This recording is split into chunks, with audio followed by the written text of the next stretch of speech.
Vote 2024 now, and this week, with early voting beginning next weekend, we sit down with Paula Collins, the Democrat who is challenging Elise Stefanik for New York's 21st Congressional District seat in the U.S. House.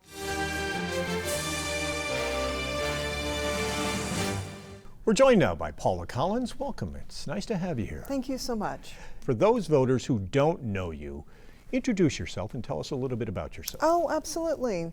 I am Paula Collins, and I am a cannabis tax attorney. I've been practicing in New York State in our state's brand newest industry, helping entrepreneurs and cultivators and processors to get their licensing together, traveling all around the state, and that's how I found the beautiful Adirondack Park. So why now, and why run for Congress? Why now? I think that this particular election is one in which, when I saw what was going on, it was drop everything and get involved. It was a call to action, and it was a call to service.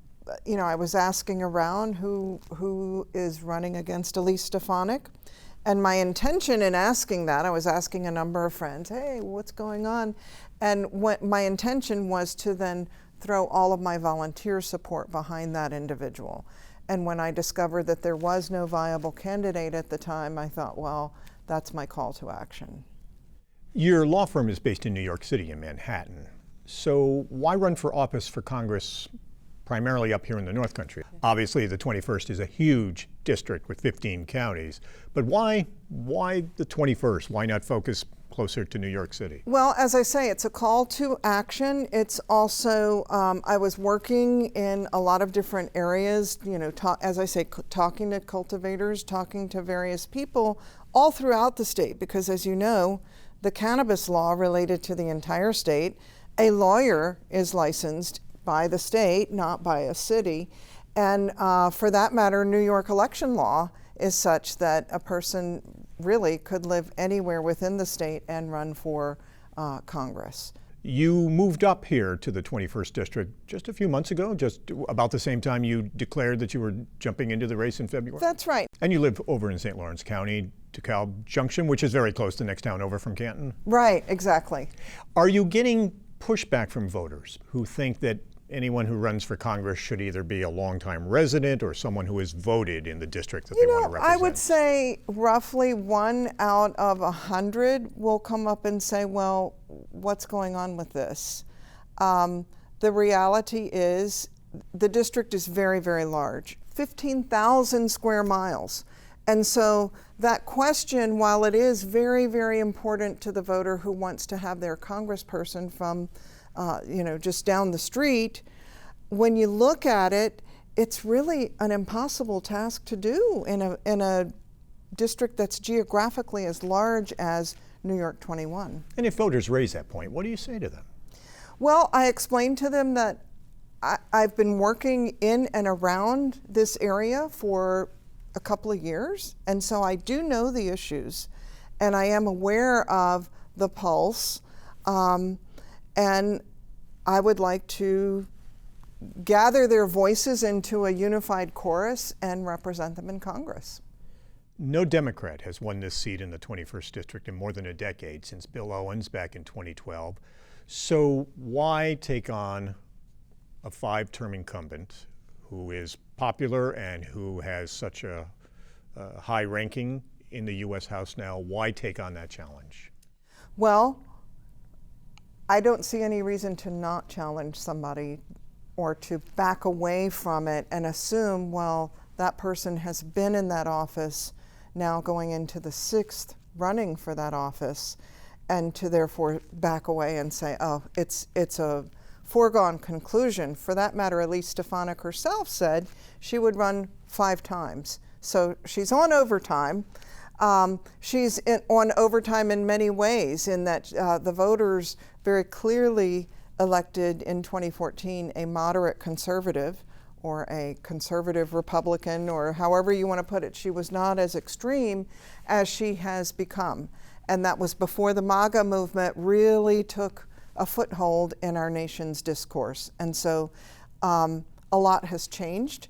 And I don't think that our voters are served. I don't think our democracy is well served if we back away from a challenge or if we simply assume, oh, well, the race is unwinnable. The race is not unwinnable, by the way. The Congresswoman has millions of dollars in her campaign war chest. You have raised much less. Does that put you at a real disadvantage trying to run a campaign? It does put me at a disadvantage, but I would ask you, can my voters be bought? And I think it would be quite insulting to the voters of New York 21 to say, oh, well, I know you're going to vote for somebody just because they've got a lot of money or because they can sway your vote with that money.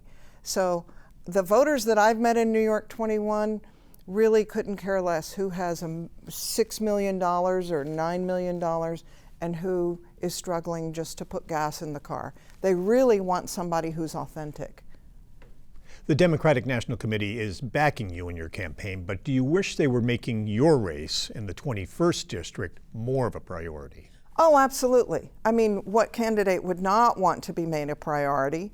But the reality is they've made choices. And part of that, you know, is I got into the race rather late. I used to be able to say I got in very late, but of course, after I was in the race, Kamala Harris entered the race.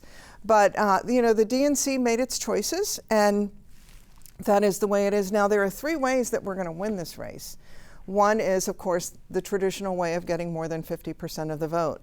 The second way is that because I got into the race late, that we are just building up momentum, building up structure, and building up our processes so that we're ready for the midterms. And in fact, when I first approached the county chairs, 15 county chairs, so it took a lot to talk to each of them, that was what I was saying, was I may be late for this race, but I'm early for the midterms. The third way that we win is we may not turn New York 21 blue this time, although I maintain that it is very possible that we could turn it blue. But even if we don't succeed in turning New York 21 blue, we might well turn it purple. You had mentioned before about that nobody was challenging Elise Stefanik, the incumbent, but was there a particular issue that got you into this race? Vitriol. I really would like for us to see on our national stage to have a lot less vitriol. And in my opinion, Elise Stefanik brings or incites a lot of that vitriol. That may be what got you into the race, but as we start to talk about what is out there and what are the important issues to the voters, what tops your list? I first began to get frustrated with what Congress was able to bring to New York 21 when I was driving in my car, trying to work, and the cell phone signal keeps getting dropped. So universal cell phone service and universal broadband. Those are two different technologies, two different services. Most of the country, definitely the urban districts, have it so that you can reliably work. Not so in New York 21. And you could say, well, Paula, there's this park, you know. But there is the technology that exists. But to be perfectly frank, the private providers are not interested in investing in that infrastructure. So there does need to be some type of subsidy or support from the government, either making public-private partnerships or reclassification of internet so that it's dealt with like a utility, and therefore we're required to build on it. Even some of the COVID relief money or some of the infrastructure bill that was approved, there was money in there that we could explore. There's money even in the farm bill, if you can imagine, that would help support and expand broadband delivery. And it's getting that last mile. It's a safety issue. It's not just me wanting to be on TikTok. If you have an accident in a lot of New York 21, you're kind of out of luck till somebody drives along and finds you. When you met with members of the Clinton County Democratic Committee, you mentioned protecting women's rights and veterans' benefits, keeping Social Security solvent, and addressing climate change as top issues and priorities. And as you talk about those issues with voters, are there one or two of those that they identify with more than others? It really, you know, yesterday I was in Fulton County for the senior picnic. They want to talk about the economy, Social Security, Medicare, and veterans benefits, those four. But if I go and I talk to a younger demographic. For example, at the Saranac Lake gathering that where we watched the debate, people were really interested in what I had to say about the environment and climate change, and do we have a plan? Right now we don't really have a plan. Reproductive rights across much of the country, a huge issue this year. The same in the 21st?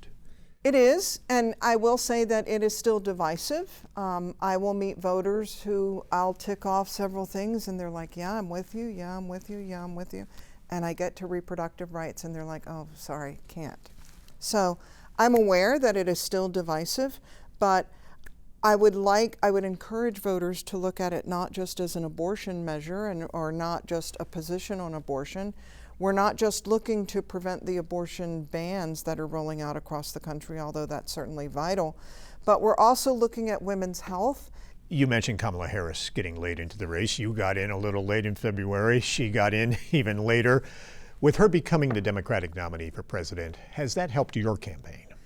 It's helped in terms of energy. I was really dedicated to Joe Biden, but as I say, I don't think any of us realized that we needed a boost, and Kamala Harris has definitely given us that boost. And I'm not talking about financially, I'm talking about in spirit, in hope, in just giving, she used a phrase the other night in the debate a couple of times, and it was turn the page. I think what Kamala Harris is giving us is that ability to turn the page and to open a new chapter in our nation's history. Do you think she'll get voters to the polls that will vote for you? I think so. I really do believe that. Paula Collins, thank you so much for taking the time to join us. Thank you so much. We appreciate it. Thank you.